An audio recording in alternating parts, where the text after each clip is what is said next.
How's it going, guys? My name is Kevin. I'm a DP out of the LA Orange County area, and today we're going to break down part 3. I'm actually going to combine parts 3 and 4 together. We were originally supposed to have a 5-part series, but I kind of overestimated how long these might have taken. And so we're just going to combine parts 3 and 4 together, cover a bunch of different scenes in a couple different locations, and take a look at kind of how I approached it, lighting, gear, all that good stuff. I hope you enjoy it. Let's jump right in.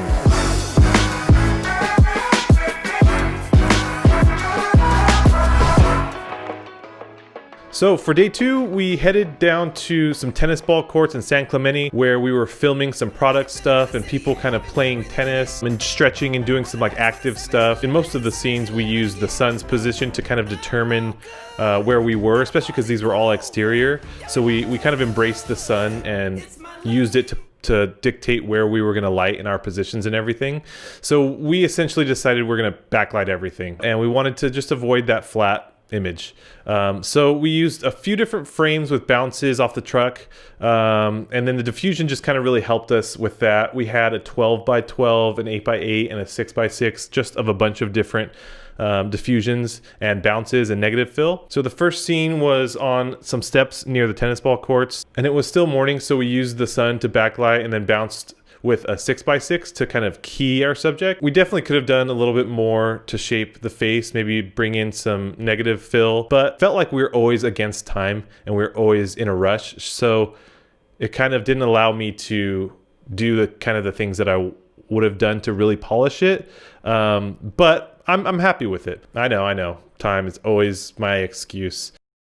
So the next scene 2, we moved down to the tennis ball courts just to get some kind of tennis playing and action shots and just characters socializing with the products and activating the products. We used a big 12x12 diffusion. I think this was a quarter grid to diffuse the sun, which was now by that time high noon, so it was like coming straight down. I think we diffused with quarter grid. I kind of wanted the highlight just so that the sun can still come through and look like he was being hit by direct sun rather than being fully diffused, just to maintain some realism. But I think it works. The background was in shadow, so I think it's okay. We then bounced back a 6x6 ultra bounce just to kind of lift some of the shadows and give a little bit of shape to the face. And as the sun started to drop, we shot a few backlit scenes without any modifiers. Again, we were rushed for time. You'll hear me say that a lot. And we needed to get to our next location. Otherwise, again, I would have tried to diffuse the light on these ones and change it somehow just to give it a little more balance. It's fairly contrasty, as you can see, and it's not my absolute favorite, but luckily the Mini's dynamic range helped us in that department.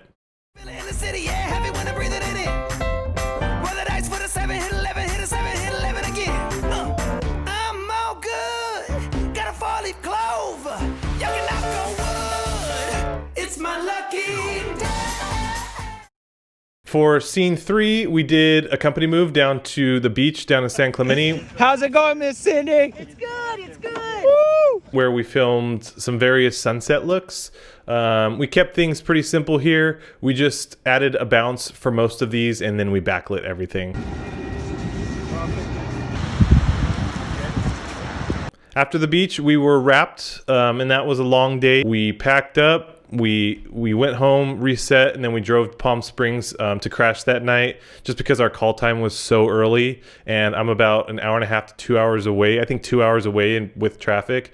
I didn't want to leave at like 4 a.m. to get to Palm Springs on time for an early 7 a.m. call time. So we crashed, and yeah. So our location on day 3 was another beautiful home. It was insane. It had this beautiful deck. It was like a dream home for me. It was so cool to shoot here. I even made an IG story, kind of me just walking through the house, just frothing over it. It was insane. It was so beautiful. Our first scene was in another kitchen where we were filming actors activating products and kind of doing little product demos. The scene took a long time to dial in as far as lighting and blocking went. We were fighting the shape of the countertop with the fixed appliances. That made things tricky to position things. The back window had a sun beating down on some rocks back there and just kind of blowing out that entire window. So we spent a good amount of time that morning just problem solving all those little problems we were running into just to get like a decent look.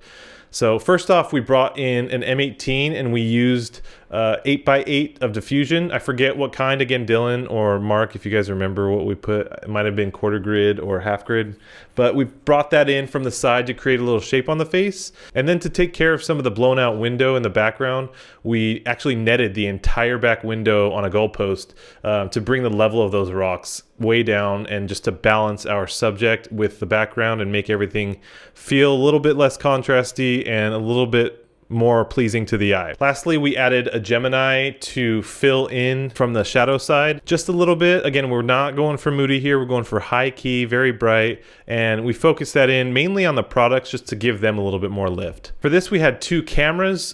Camera A was the Alexa Mini on a Dana dolly. I believe it had the 32 or the 50 millimeter on there. And the B cam was the Pocket 4K, Blackmagic Pocket 4K. Packs a punch, man. I'm telling you, the Pocket 4K is no joke. It's ugly and it's not designed well, but that's a good camera. It mixed with the Alexa really well. I'm just saying, I got a lot of people being like, Pocket 4K, Red Gemini, Alexa, that's a good camera. So as soon as we finished the kitchen scenes, we moved outside to capture some sunset shots of the actors kind of socializing, hanging out, activating the products and using them. This was a mad rush. We had little to no time to light, and it felt very guerrilla-like. It was just like, it kind of felt thrown together. Unfortunately, we spent so much time setting up the kitchen scene that it just kind of took away from the remaining scenes that day. So I wasn't as stoked on these shots, and I think we could have definitely done a lot better and polished them up, but I'm gonna say it, you guessed it, I just didn't have the time, and we got what we got.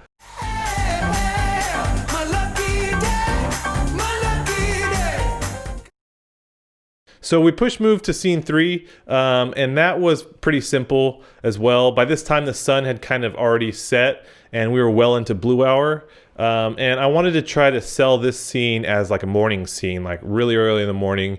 And it consisted of an actor walking down a hall, and she simply just turns into a room where she's going to be doing some cycling on a cycle.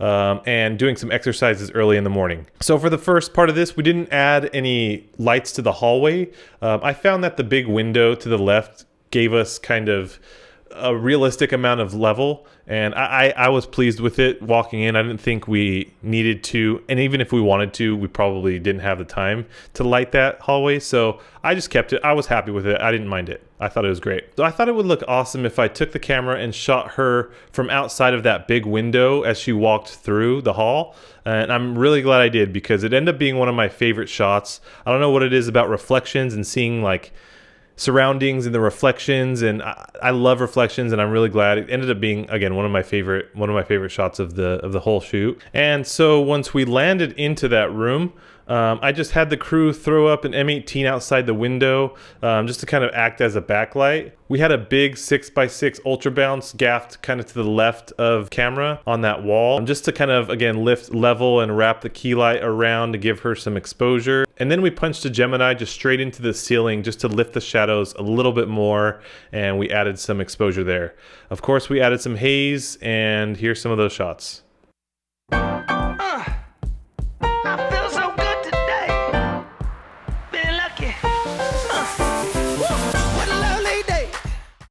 By the end of day 3, I was feeling fatigued. I'm holding a 45-pound camera, and even though it's on an easy rig, I'm still holding the weight of just a massive mini rig. And so I was getting tired, but you know what? I keep going. I can't stop. You can't stop me. So into day 4 and 5. Day 4 and 5 were very welcomed because we were in studio, and anytime you're in studio, it feels a little bit better. You can control the light. You're not stressing out about being on location and scraping up walls. Like, studios I love just because, again, you can control everything. So we had a stripped down crew for this, and our setup was just more simplified, and we were filming a few additional like product demos and product activation scenes. So we lit this with, again, an M18 through a big 8x8. I don't know the diffusion. Then we filled with an Aperture 300D Mark II through a big 6 foot octa, and that kind of just lifted, again, the exposure, again, going for that bright, high-key look. We ran 2 cameras, one on a Dana dolly and then one on sticks for close-ups. And this one was pretty straightforward and seamless and nothing too crazy, and it's pretty easy. And that brought us to a full wrap, and we were so stoked to be done. And I know that Grant and the guys had a bunch of other stuff they were doing. That was it for me, and I was glad, because man, it was a long week of holding a 45-pound rig and I was tired.